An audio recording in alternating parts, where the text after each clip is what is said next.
So I get I wasn't sure. I wasn't. But was I standing? I never showed up. So I gave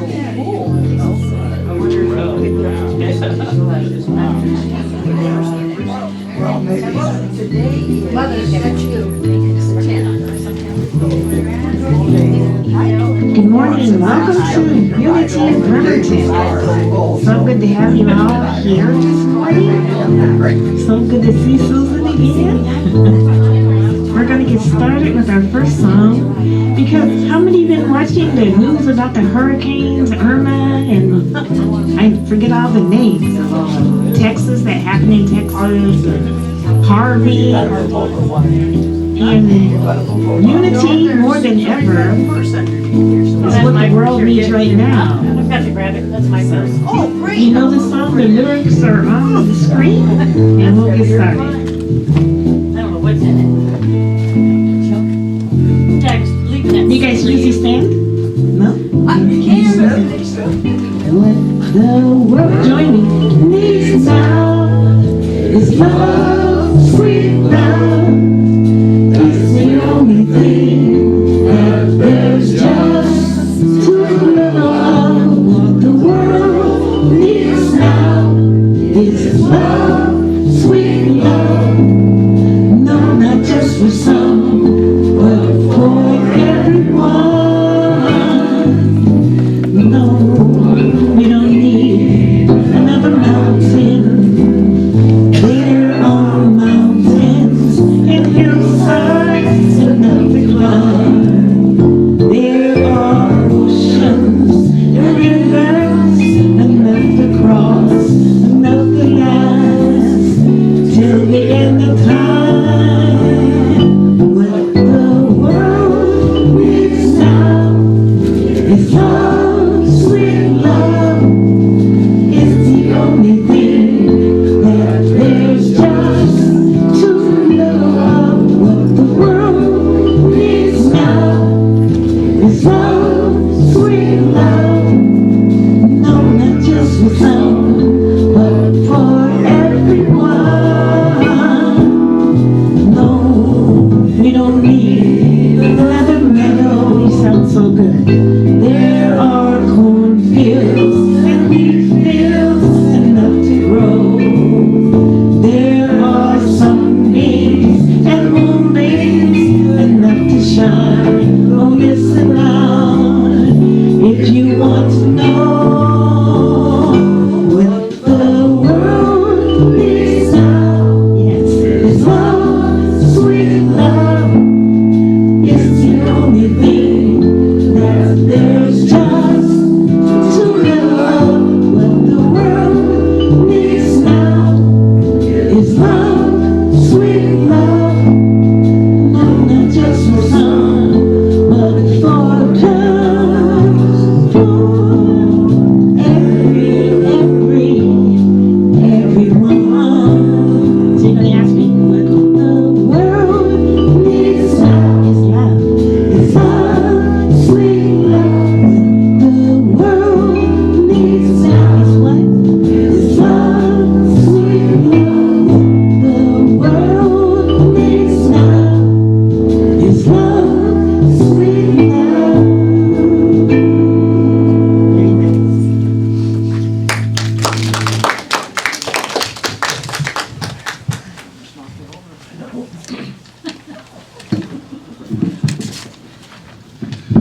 Good morning, everybody. I'd like to take a moment, if everybody would, and I'd like to have a little prayer about the people in Florida and what they're enduring right now. So if we could have some silence.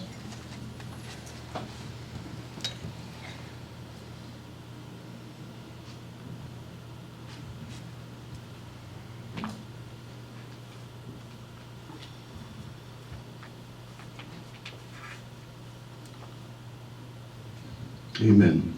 Amen. We have musicians. We have Mercedes Nicole and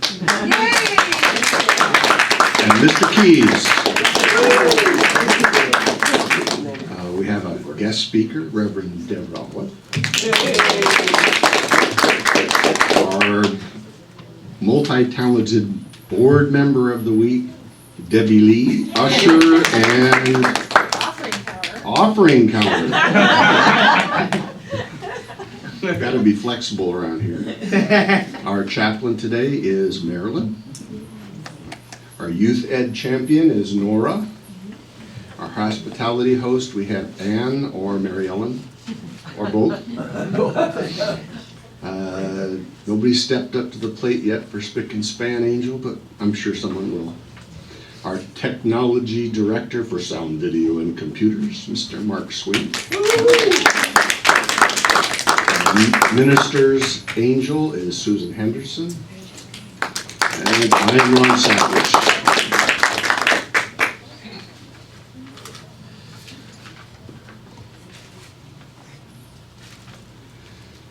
Okay. If you are new today, do we have any new people today? No new people. Anyway, if you are new today, or you've forgotten, the Unity of Bremerton, we welcome you in the spirit of love. We want you to know that no matter where you are on your journey of faith, you are always welcome here. We know that the world is a better place when we are willing to share our hearts. We give you a heart as a symbol of the steadfast spirit that lives within each of us, and we ask that you carry this symbol as a member of the Red Heart Fellowship. Let it be a reminder that love of God is always with you, and to share your heart wherever you go. The Red Heart, as a symbol of fellowship in the world, can spread love one heart at a time. Let's start that movement here. So everybody have their red heart? Or have you given it to someone that you love? Okay. For happenings,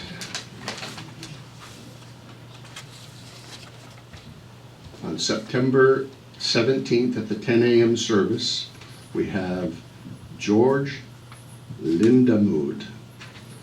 And he's going to find your duck, an adventure in self-discovery. Sounds interesting. September 17th at 1 p.m., David Duval concert. We'll have a concert. And a love offering is asked of $15, and then there's CDs available.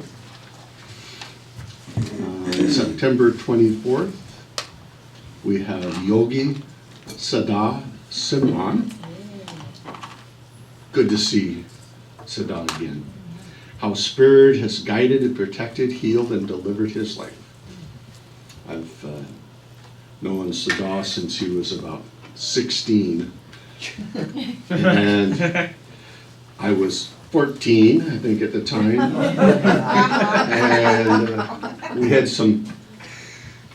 we had an interesting path through life. He does a great gong prayer. It's awesome.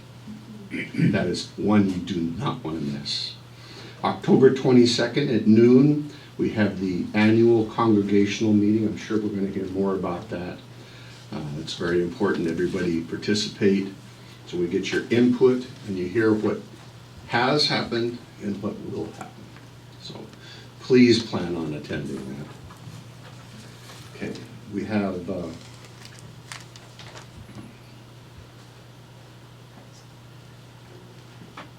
board report. Heart song. Oh, we have a song first? Yes. Right on. Thank you, Ron. So this is a fun song, and you have to kind of get up if you're able to, because it's about dancing before, reading the Old Testament where David danced before the Lord, and we dance at Seattle Unity because we have peace, and we believe we are everywhere. So, and that's why we have the keyboard. Oh, David didn't have. Well, we are going to keep our clothes on. All right, maestro.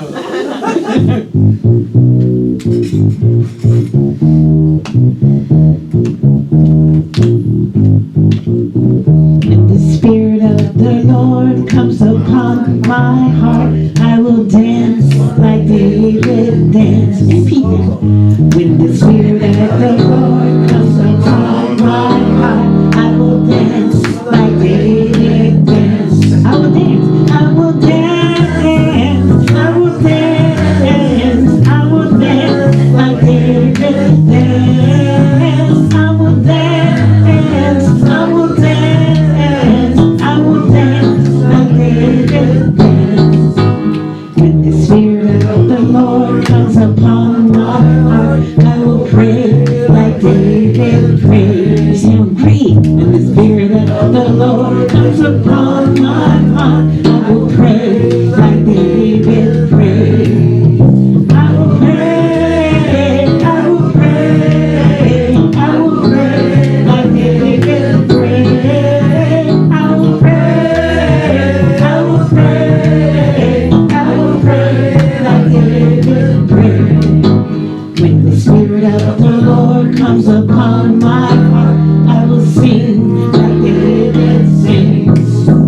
When the Spirit of the Lord comes upon my heart, I will sing like David sings. Yes, I will sing, I will sing, I will sing like David sings. I will sing, I will sing, I will sing like David sings. Big job.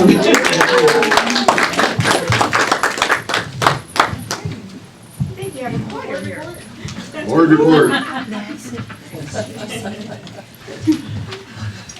Good morning, everyone. Good morning. Okay, some things on my list we've already touched on, but we want to thank you for completing the feedback forms included in the Sunday bulletins.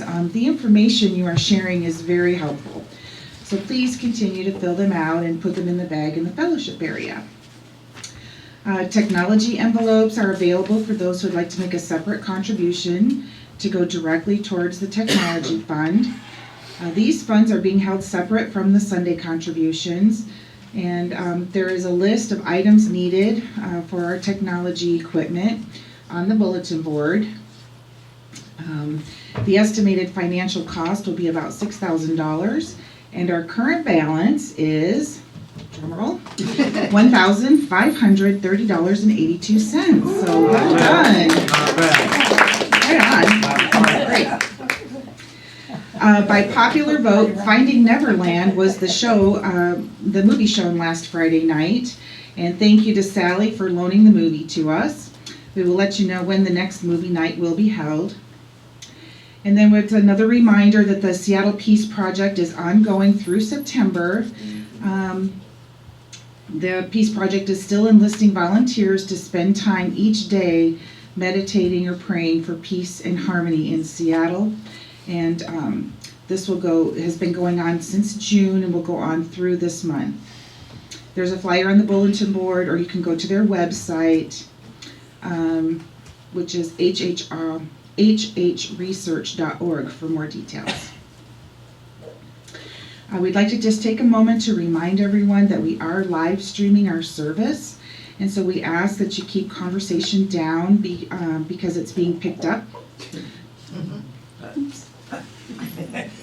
Especially during the candle lighting portion and the burning. So if we could just remember. And also, please remember to turn off your cell phones or put them on vibrate. Ron already mentioned that David Duval will be here on September 17th, and we'll be having a concert at 1 o'clock after. And he'll be performing songs from his latest CD, occasional spells of clarity, as well as preview selections from his upcoming CDs, Observation and Commentary, and The Journey is the Destination. And Ron also mentioned our annual meeting coming up on October 27th. It's really important that all of our members do their best to come so that we have a quorum, so that we can vote and make decisions. Among some of the normal topics that are reviewed during the annual meeting, we'll also have new board members elected. So we need your votes, so please come. Let's see. We have a message today from Unity Village.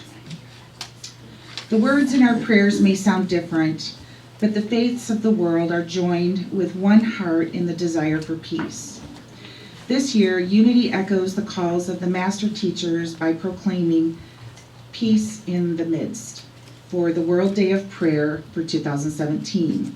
September 14th is the official World Day of Prayer. At its core, World Day of Prayer embodies the heart of the Unity message for the world, affirming and empowering people through the power of prayer.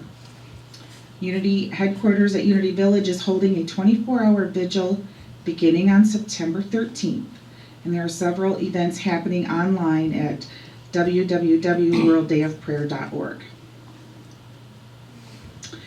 And update on our ministerial search. The posting for our minister position has been posted on the Unity Worldwide Ministries website and will be included in a bi-weekly newsletter soon. We will keep you updated as the progress moves along. Our next board meeting is today. The board will continue to update you weekly, and if you have any questions or concerns, please see a board member. So thank you.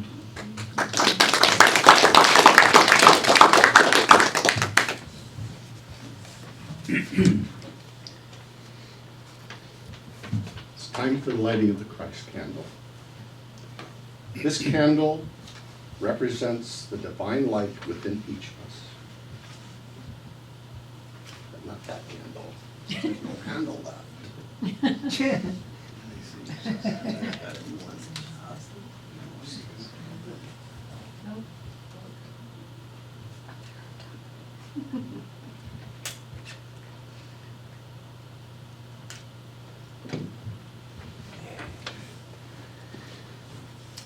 There is one presence and one power active in the universe and in my life, God the good, omnipotence. At this point, we gently hug our neighbors. That's right. I have this to say. It's meet and greet time. Gently. Gently now. Don't push me. Yeah, that's I know you have a good idea. Harold, we have no one's way.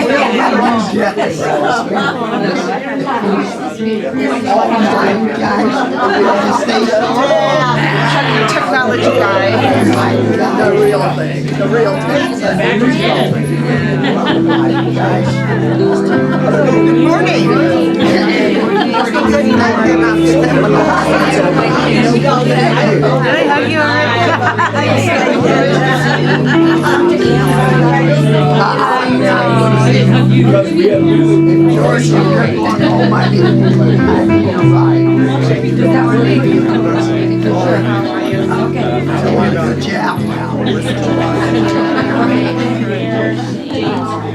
Well, good morning. Good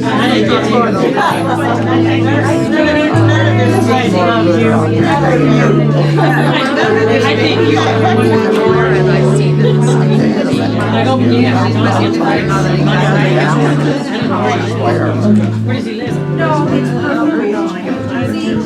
oh, it's like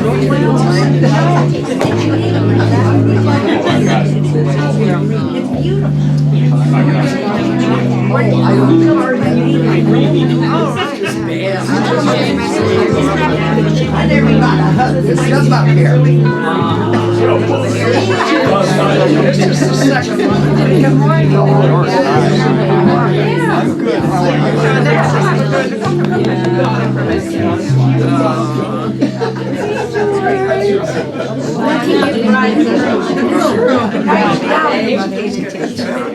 So I'm so appreciative of the prayer we did for the people in Florida, and we're going to, you know, it's a time, the most beautiful thing I saw in Houston was how people were helping each other.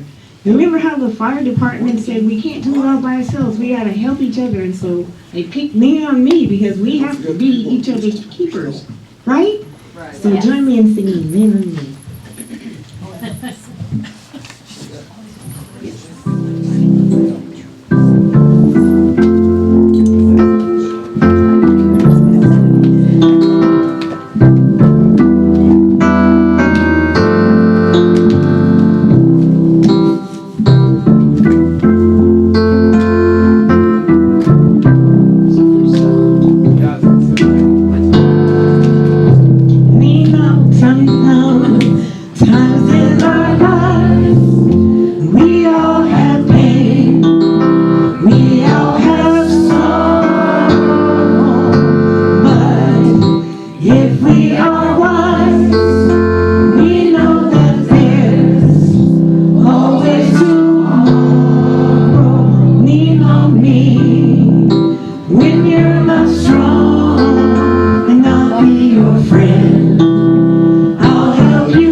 lean on. I just might have a problem that you understand. We all need somebody to lean on. Lean on me. When you're not strong, I'll be your friend. I'll help you carry on. It won't be long till I'm gonna need somebody to lean on. Lean on. If you need, call me. If you need a friend, call me. Call me, call me. If you need a friend, call me. Thank you.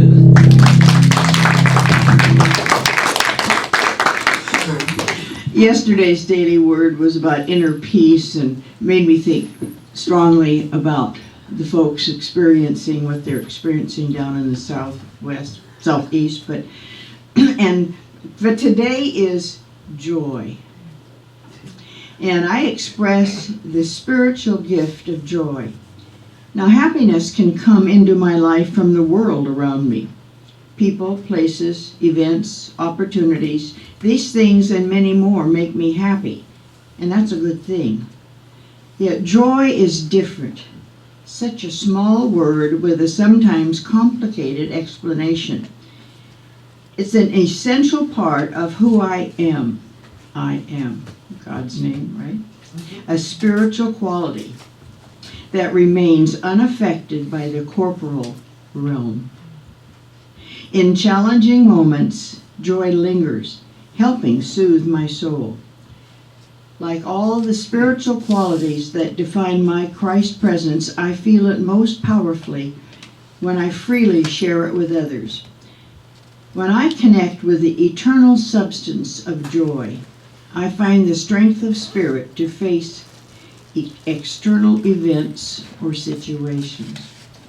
From Nehemiah 8, verse 10, and then he said to them, "This day is holy to our Lord. Do not be grieved, for the joy of the Lord is your strength." Today, I express the spiritual gift of joy. God bless us. I always enjoy the readings by Marilyn. Such a beautiful, gets my mind and my spirit in the right place. And this is so, isn't it wonderful how Spirit brings everything together? Because we're going to be singing, we got the whole world. We got the whole world on our hands. And it's so fitting if we look at what's going on around the world. So join me in singing our meditation song.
Just want to make sure.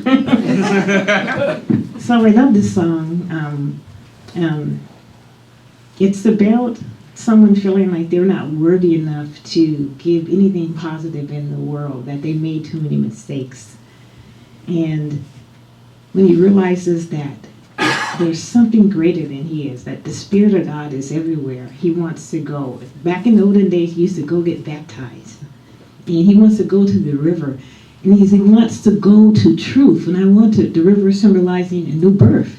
So he wants to go to truth. And so this is by Leon Sullivan.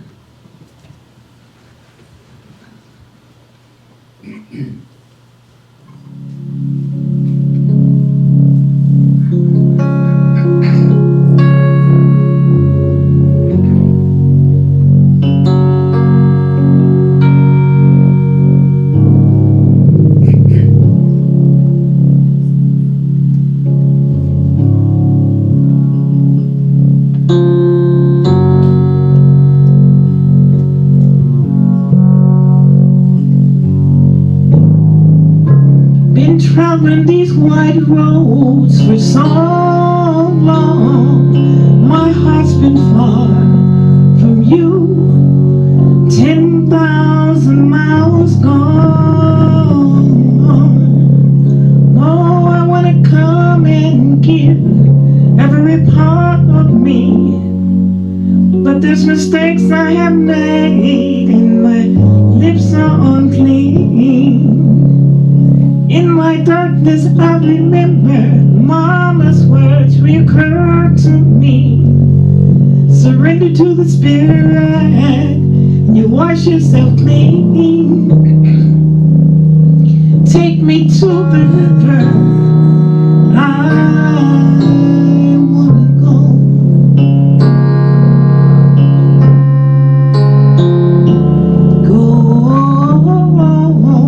Take me to the river, 'cause I want to know.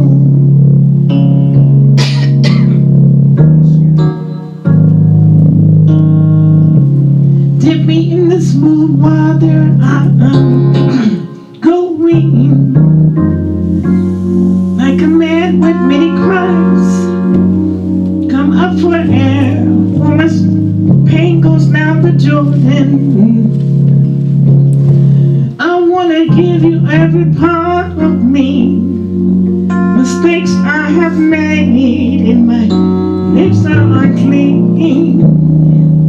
Take me to the river, I wanna go.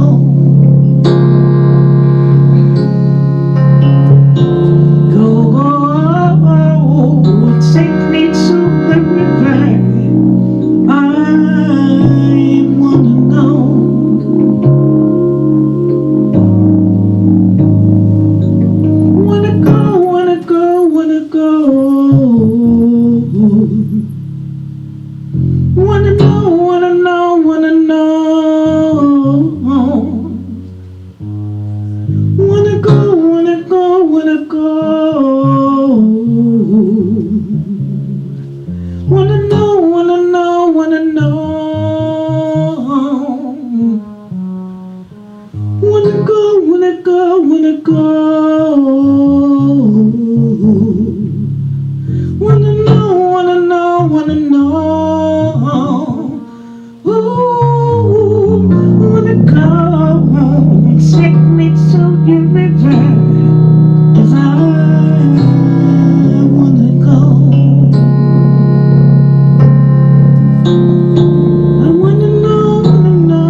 our guest speaker, Reverend Deborah.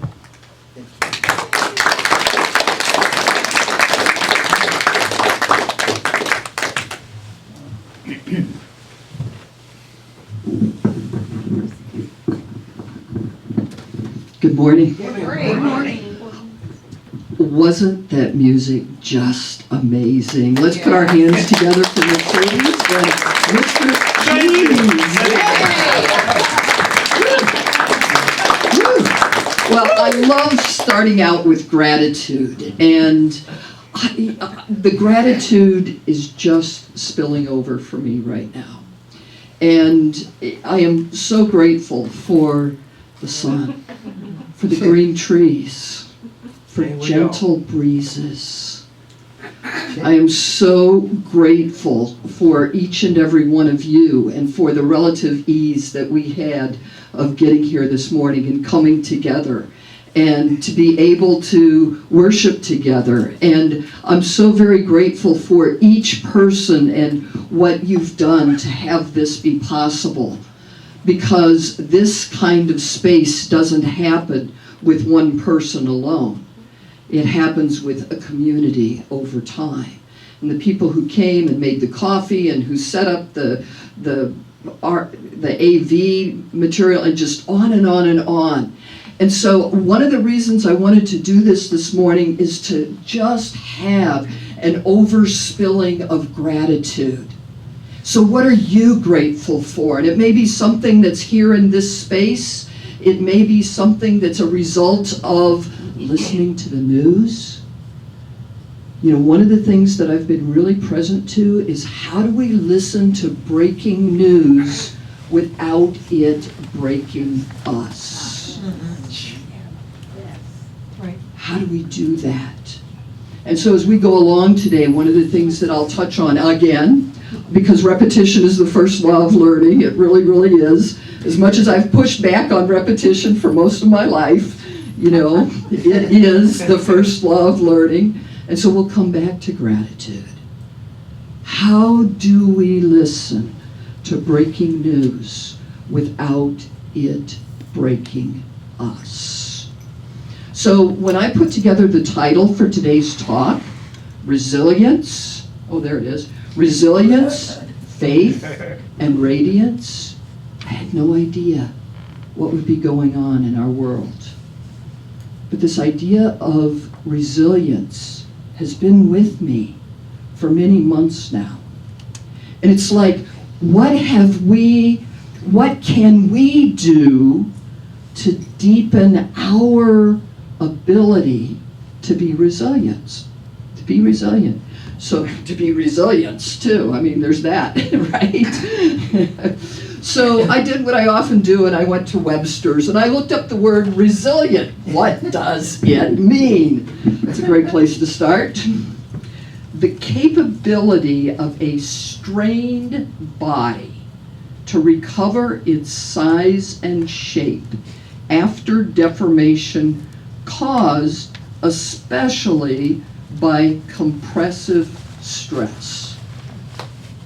Well, that's a lot of words. That kind of gets you going just reading that. So there's a shorter version, an ability to recover from or adjust easily to misfortune or change. The ability to recover. And so right now, these past several days, James Taylor has been on my mind. Fire and wind.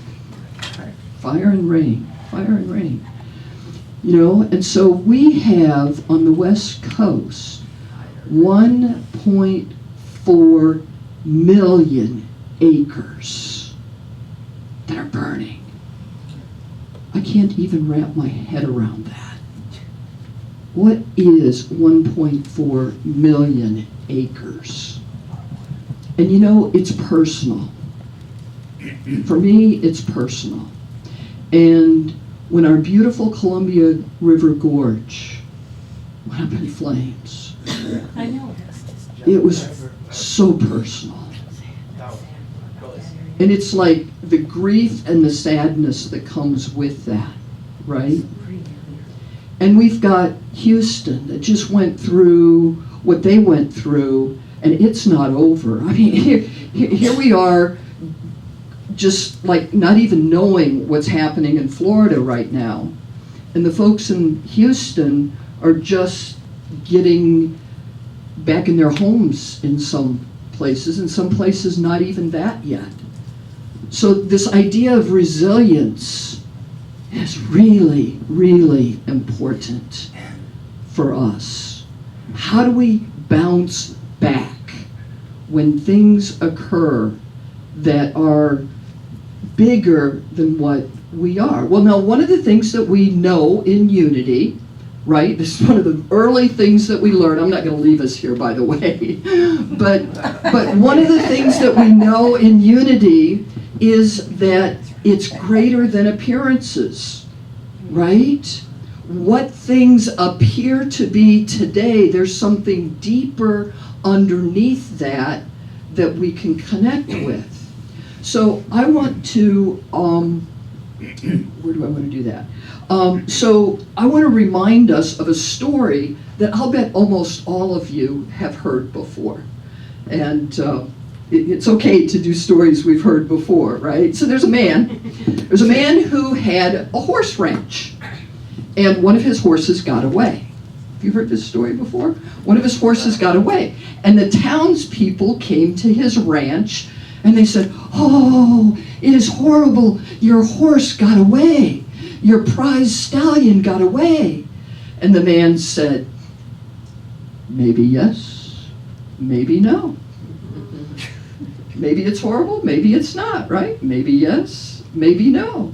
Well, time goes on, the townspeople left, time goes on. About a week later, his prize stallion comes back, and because he's been off in the hills running around and there are wild horses out there, he brings a whole bunch of mares back with him. And the townspeople come over and they're like, "Wow, this is really good.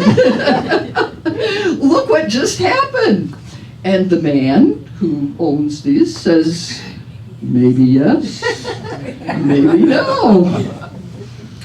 And what happens next is his son goes out and he begins to break these horses. He does what he needs to do to get a halter on them and, ride them and, break them so that they can be a useful, valuable horse for somebody to ride. And one of the horses tosses him off and he breaks his leg. Well, the townspeople come back. Guess what they say? "Oh, this is horrible. Your son just broke his leg." And the man says, "Maybe yes, maybe no." And so a couple weeks go by, and this little village, this little country, the country the village is in, goes to war. And so soldiers come, and they're looking for all eligible young men to be a part of the army. And because his son has a broken leg, he can't be drafted. And so the townspeople come back, "Oh, this is fabulous." And the man says, "Maybe yes, maybe no." And so what we end up on is this roller coaster ride.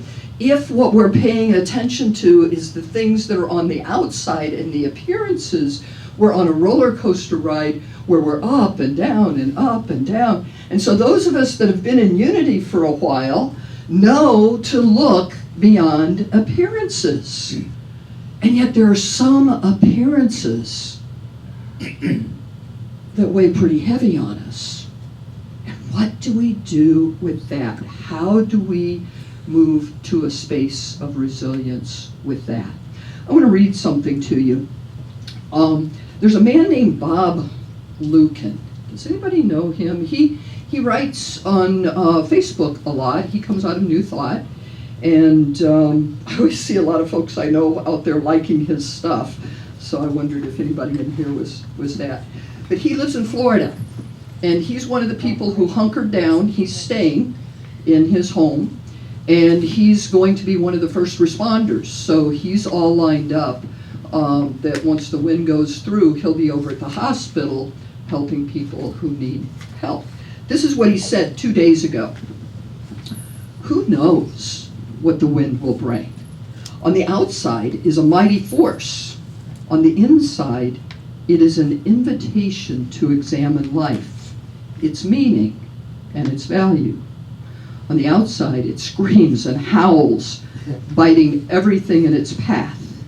On the inside, it opens hearts and souls, imploring them to connect and love each other. On the outside, it challenges our values, threatening to take all the things we think we must have to live. On the inside, it demands we look at the true cost of the life we are living. The wind is no friend of stuff or status. The mighty wind does not bow to the left or right of political opinion. The wind has no favorite god or religion. The mighty wind awakens the sleeping hero, the way shower, and the dreamer. The wind can destroy the strong and lift up the weak. It can undo hate and tear down the oldest of walls. The wind is a destroyer of indifference and sideline living. The mighty wind shows us we are all children playing in a rented sandbox. Today, like every day, will pass. What will be lost and found is still a mystery. If all goes well, we each will find a bit more of ourselves than we lose, and we will be grateful for what we have.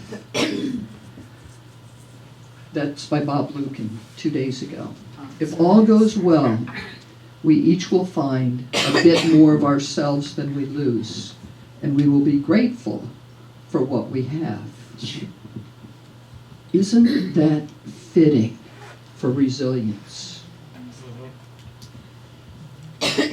So a little over a week ago, I was watching something that was live stream, and it was filmed at Unity of Houston, and it was immediately after Harvey had gone through, and it was the very first time that the people in the congregation had come back together. And Michael Gott is the soon-to-be senior minister. Many of you probably know Howard Caesar. I think this Sunday is his celebration, last Sunday there. Michael Gott is coming in. And so Michael was there that Wednesday evening, and they had the music and they had the announcements. And then he did something that I thought was absolutely brilliant. He walked into the congregation with the microphone, and he said, "We need to talk. It's so important that we share what our experiences have been, that we can do this in a place of safety and of love and of non-judgmental experience with one another, and to really be heard, because there's a lot that's moving through us right now." I want you to hear this, because I've been in Unity churches, and I'm not saying here, but I've been in Unity churches where it hasn't been okay to come together and to say, "I was afraid." It hasn't been okay to come together and to say, "I didn't know what to do." And so what ended up happening was people stood up and they started sharing about their experience. And there was one man that really stood out for me. And he said he'd been watching on the news, and given where his home was, he knew that the water was coming. So he did what he needed to. He went out, he got water, he got food, he brought it home. He lived in a 2-story house. He moved as much as he could in terms of furniture and things that were valuable from the first floor up to the second floor. He did everything he could. He brought an axe with him upstairs because he didn't know how high the water would go. And if he needed to get out through the roof of his house, he was ready to chop a hole in the roof of his house. And he said, "I had done all of this, and I looked out the window, and I saw the water coming, and there was nothing I could do. And the water kept coming, and there was nothing I could do. And the water kept coming, and I saw it in my neighbor's yards, and then it came into my yard, and the water kept coming." And I thought, what is that like to watch something come that you're not able to get away from. And of course he was praying and he was using his practices, and nevertheless, he's watching it come. And it came into his house, and it climbed the walls. And he didn't know if it was going to come to the second floor or not. He didn't know when it was going to stop. He didn't know what he would have to do. All he knew was that the water was coming. And he shared that story, and he was one of the lucky ones, because it stopped. It didn't get all the way to the second floor, and it started coming back. He was one of the lucky ones. But he told that story and how helpless he felt as the water kept coming. And the reason that story touched me is because that story is not just his story, it's your story and it's my story. What are the things in our life that we can see coming, and we do everything we can, but we can't do certain things? And we can pray, we can do a lot of things, but the water keeps coming. Maybe it's a diagnosis. I'll come back to that. Maybe it's a relationship with somebody who's really, really important to us, and for whatever reason, it's just gotten so hard to talk to that person, and it's just, it's like that time in between where we can't say what we need to say, and the relationship, and we just see it disappearing around us. Or maybe it's the work that we're in, and even when we're in the digital world and technology and all of that, there's a time where, those jobs started getting outsourced, and people could just see the writing on the wall. It's like, my job is getting outsourced. My job is getting replaced. We're watching changes in our world, and we don't know what's going to happen next. And it's like the water keeps coming. And what do we do with that? And how do we open ourselves to a deeper level of resilience? So it's our story too. How do we open to that? In 2004, my dad was riding about 200 miles a week on a bicycle. So if you want to know what to do when you retire, he was out riding about 200 miles a week on a bicycle. And it was good, because it kind of kept him out of Mom's hair, and, they had to figure out how to live together again. And they love each other very, very much, so I'm kind of playing with that. But anyway, so he's out 200 miles a week on a bicycle, but something really odd started to happen. Now, when you ride 200 miles a week on a bicycle, you're not just out there on a Schwinn, you're on a special kind of bike. So, he's got a bike with pedals and shoes that clip into it. So you're not only pushing down, you're pulling up. So, and he'd ride. And at the end of the ride, you have to turn your foot and unclip from the pedals. And so, it's a pretty simple thing to do, but he was starting not to have the strength in his feet to be able to do that. And so at the end of the rides, his dismount looked very clumsy. He was falling over. I'm like, Dad, that's not how it works. Something's not right here. So he got himself a physical therapist, and they started looking at what can you do. So there's a theme here. The theme is do what you can, not what you can't, right? So what can you do? So he gets a physical therapist, and he starts working with that. And it got a little bit better, but then it got worse. 2 years later, he was diagnosed with ALS. Oh no. Lou Gehrig's disease. The nerves stop communicating with the muscles, and the muscles begin to atrophy. And in the beginning, it's the extremities, and it's mobility, and then there's a wheelchair, and then you can't move your arms anymore, and then you can't feed yourself, and the water keeps coming. And it's not because we're not prayer warriors, and it's not because we did anything wrong. In fact, that's one of the things that Michael did, Unity of Houston, in that live stream broadcast. all the people that spoke, there was another man who stood up and he said, my house is fine. And I feel bad.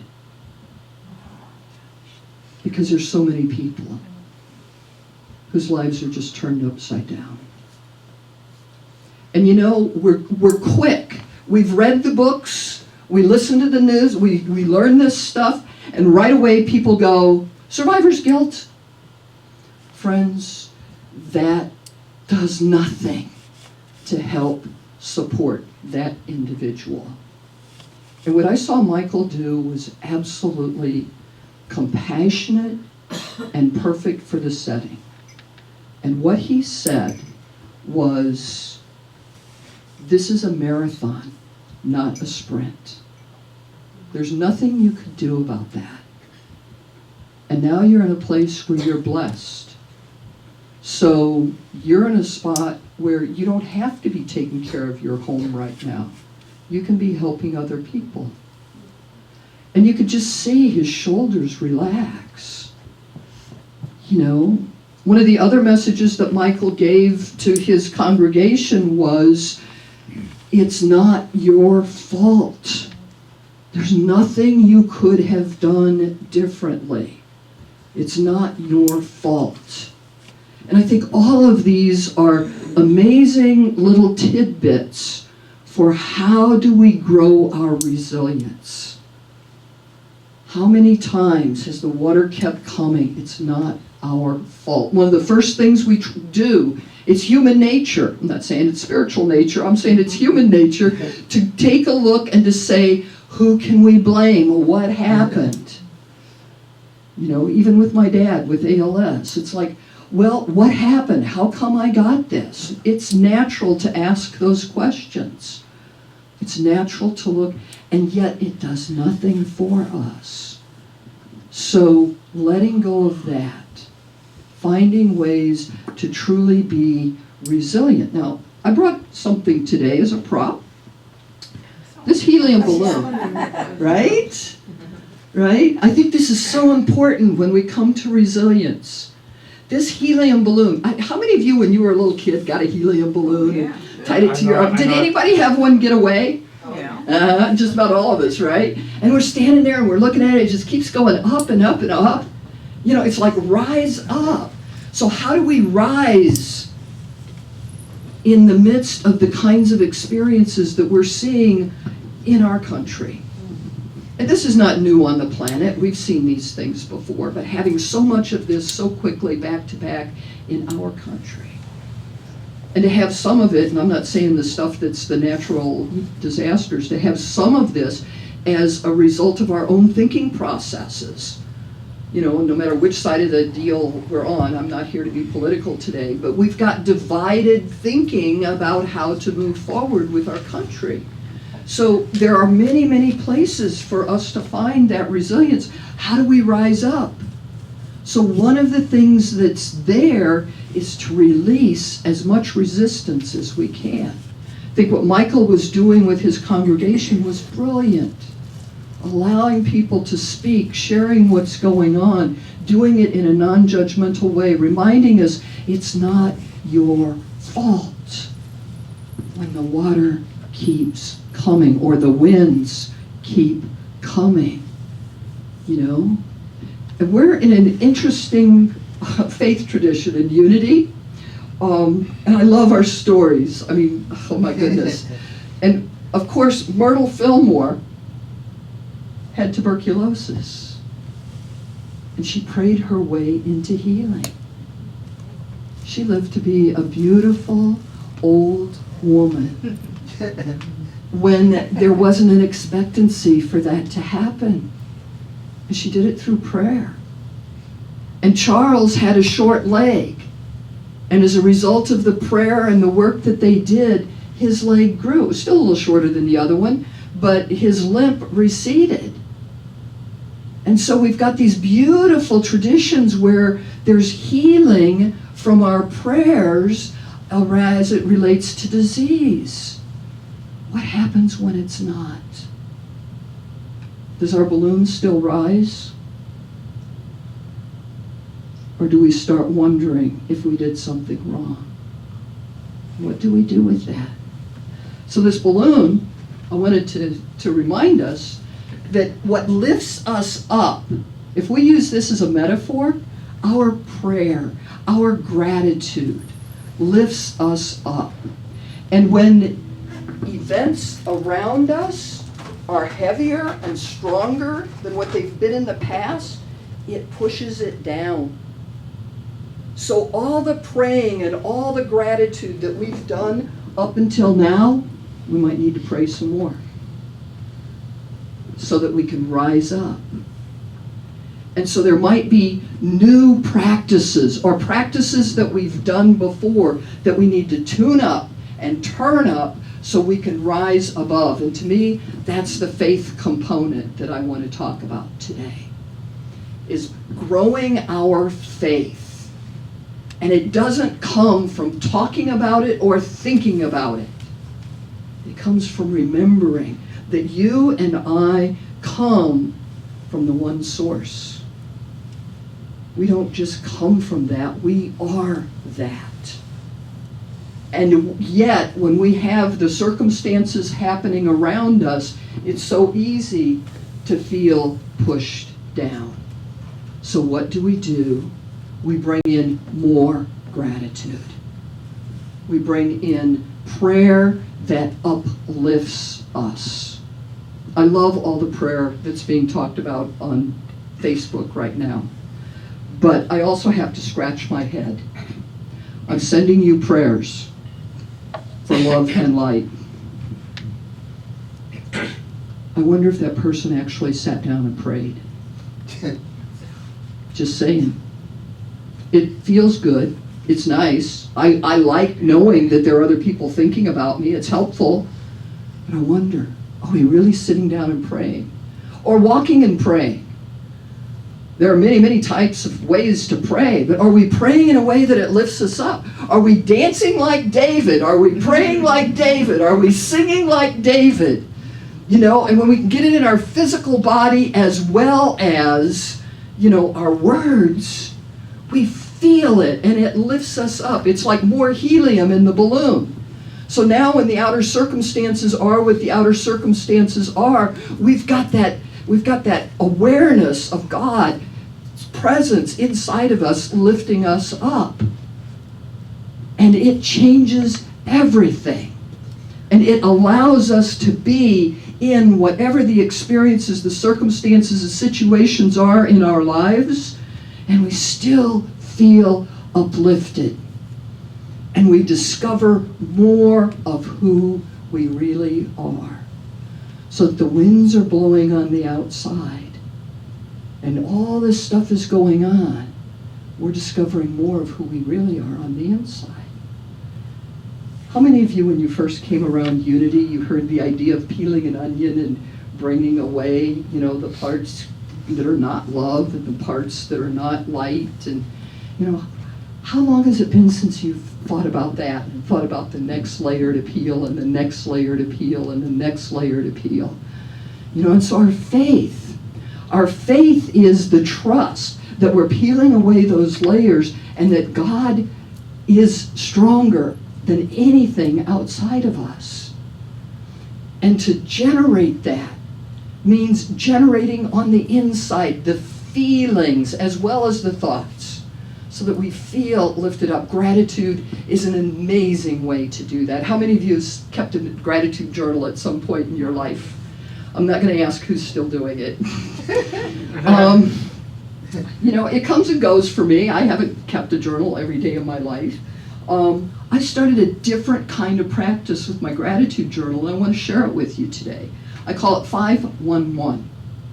511. So how many of you have kept a gratitude journal where you have like 5 things a day or 10 things a day? And, you just, you know, and it's good. It's good. This is different.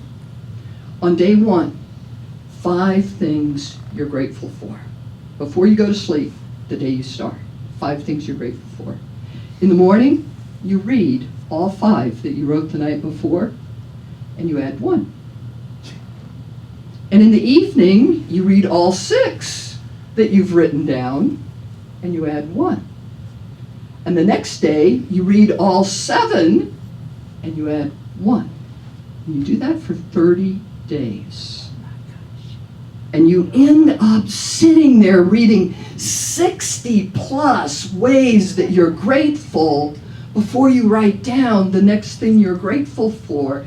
And it changes the experience of a gratitude journal.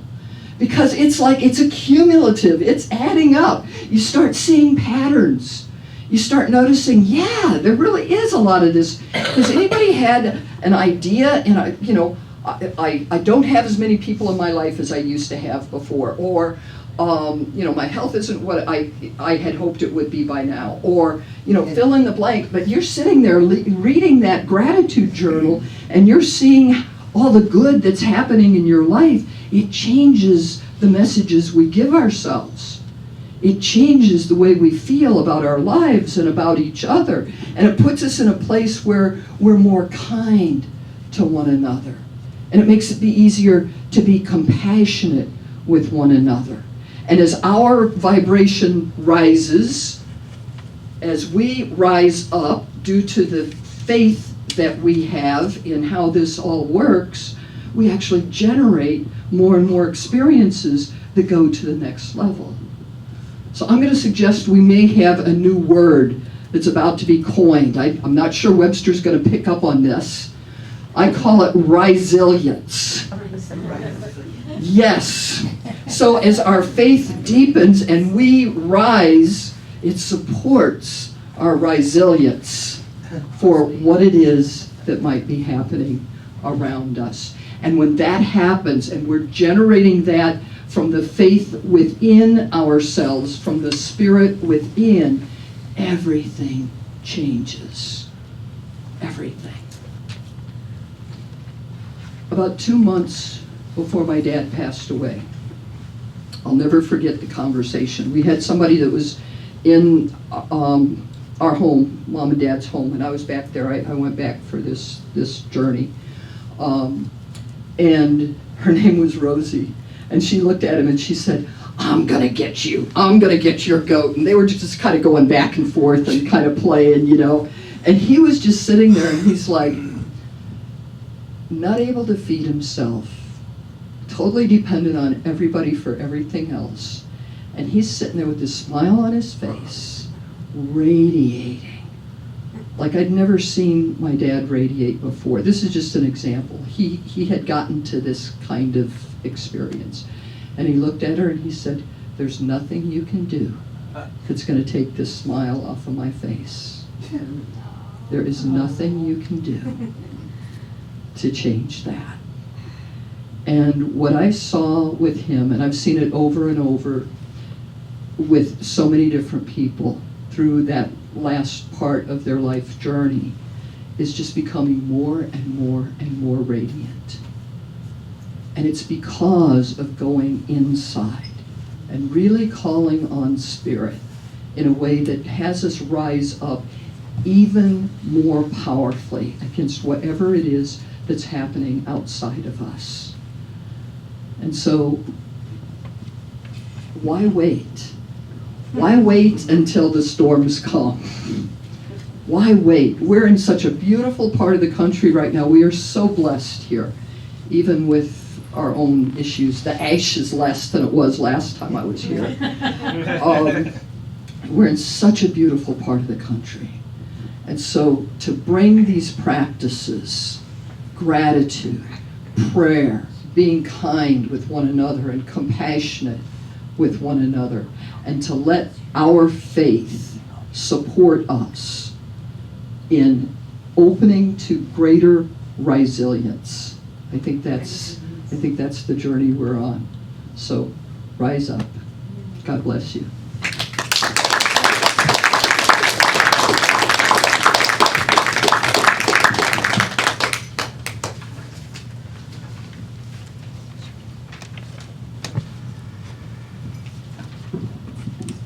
Thank you. Thank you very much. That was needed. As you are preparing your tithes and love offerings today, say again? Special music. We'll get By George, you're right. Special music. I wouldn't miss it.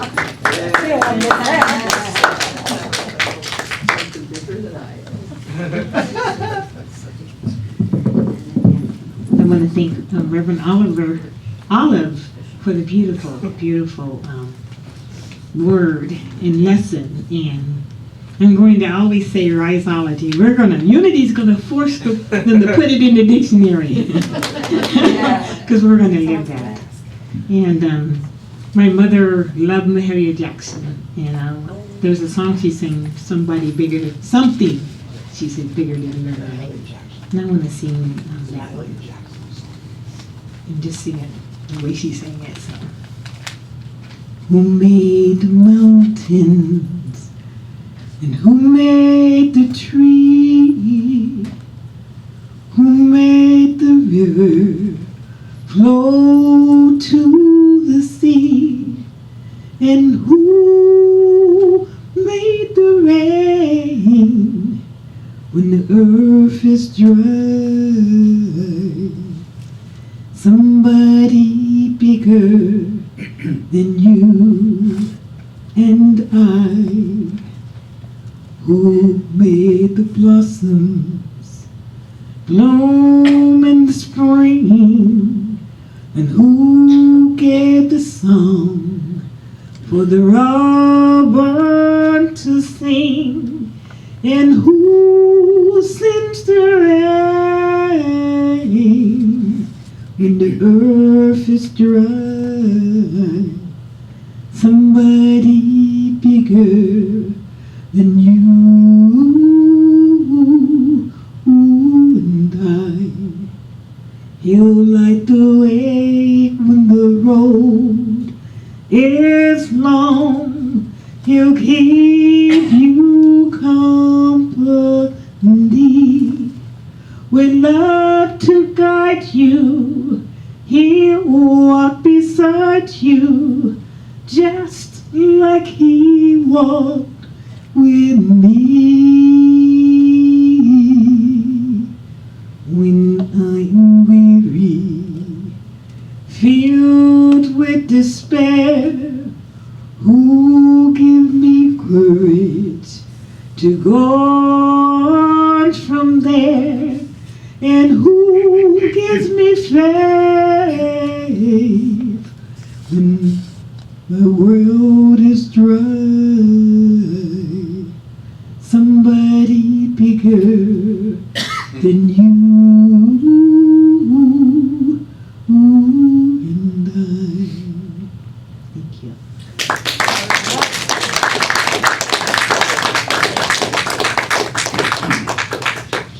I am so glad we didn't miss that. Okay. As you are preparing your tithes and love offerings today, think about how blessed we are.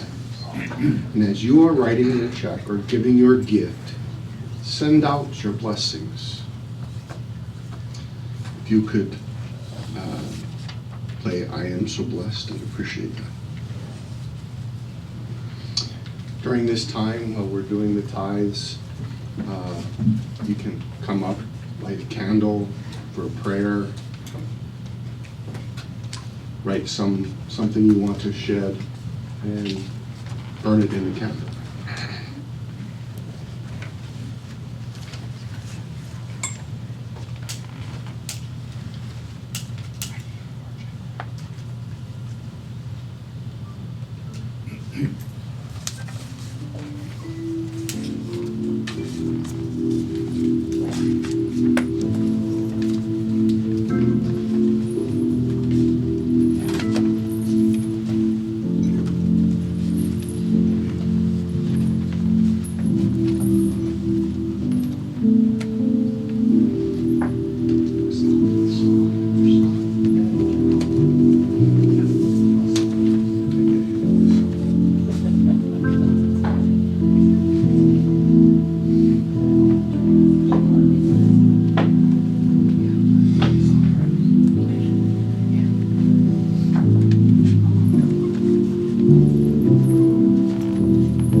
Chapter.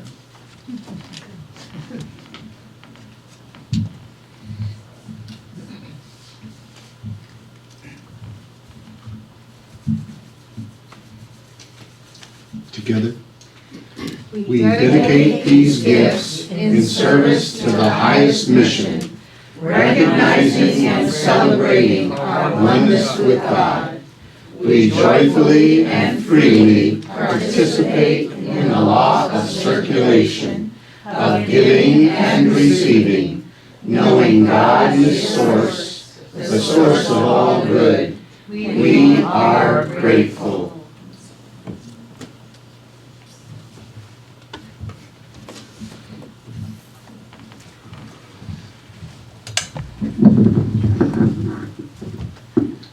Now it's time for good news, and I have a couple of things.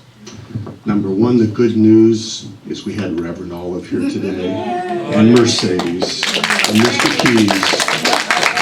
Thank you. You made our day. The other thing I have is these terrible fires that we've had, the 1.4 million acres, Oh, yes. is restoring our forests. It's taking out the beetles that are killing our trees. It's burning all the branches and the underbrush so that the animals will have fresh new food. So there's always a good side to everything. Have we got other good news? Yes. I just want to remind people that this coming Thursday is Unity World Day of Prayer, and Unity is international. So I invite you, wherever you are on Thursday, take a few moments to pray, and please include a prayer of peace for our world. And our prayer chaplains will have a meeting next Sunday after service. We'll make it brief, but we need to gather and kind of plan for the next 3 months or so of our schedule. So thank you very much for joining us. Thank you. Yes, ma'am. My son Harold got married last Sunday. It is long awaited. We've been waiting for this day. It finally came around. So Yes, ma'am. All 7 of my friends in Florida checked in this morning, and they're all good.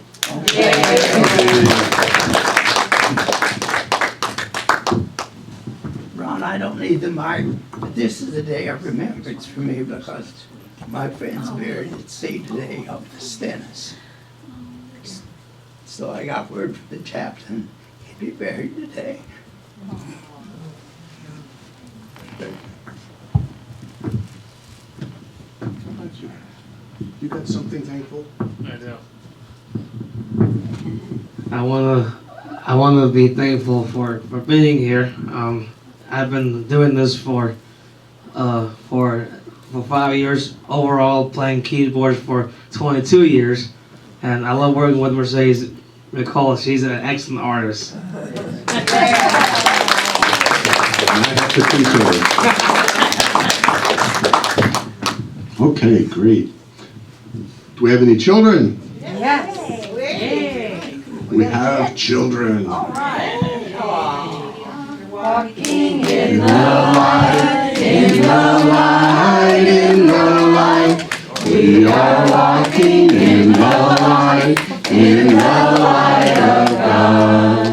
In the light, in the light, in the light, in the light, in the light, in the light, in the light of God.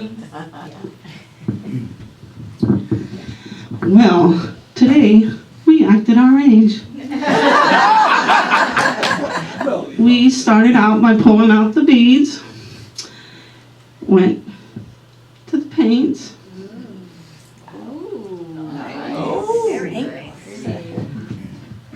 Melody asked what the power of the month was. It's order. We didn't do anything in order. You acted your age. Which is typical me. And the color we thought was really appropriate for our speaker because it's olive green. We did do some unity stuff. We went through and found some cards in the in a box that were from Louisa Hay, who recently passed away, and we wanted to have Deborah pull one and read it, if she would. Let's see if we can. Oh, this is perfect. I turn every experience into an opportunity, yes? And on the other side, each problem has a solution. All experiences are opportunities for me to learn and grow. I rise. Yeah. I added that up. I am safe.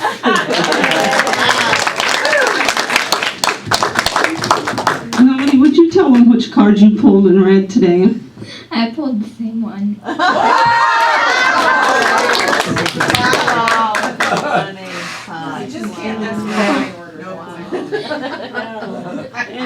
We just played around and had lots of fun. I like your third eye.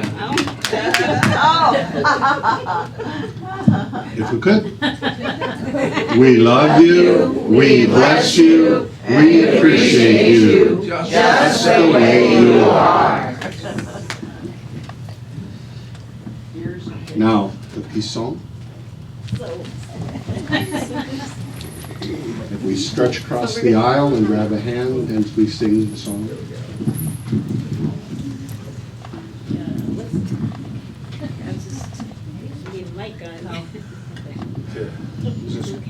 Okay, we're going to sing it.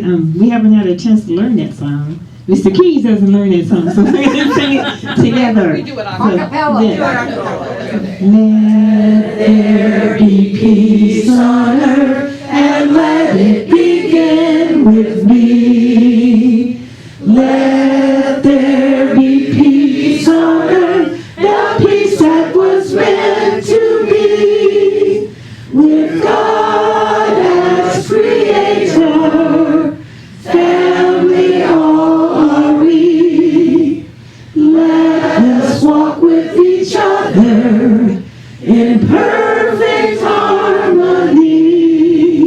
Let peace begin with me. Let this be the moment now. With every step I take, let this be my joyous vow. To take each moment and live each moment in peace eternally. Let there be peace on earth, and let it begin with me.